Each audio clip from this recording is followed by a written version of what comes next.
Қайырлы күн қыздар, мен сіздерге осындай салқын ауа райында дәмді әрі тез уақытта дайын болатын печенье рецептісімен бөліскім келеді.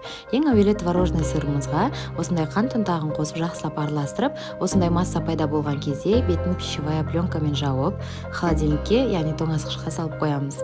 Одан соң сары майымызды аламыз, оған қантты, жұмыртқамызды, ұнды барлығын жақсылап қосамыз. Сонымен қатар какаомызды қосамыз, және қопсытқышты және қызыл түсті осындай краситель пайдалансаңыздар болады, ол әдемі түс береді.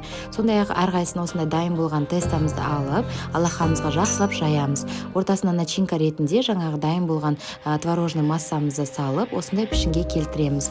Әрбірін дөңгелек пішінге келтіріп болған соң ара қашықтан сақтай отырып саламыз.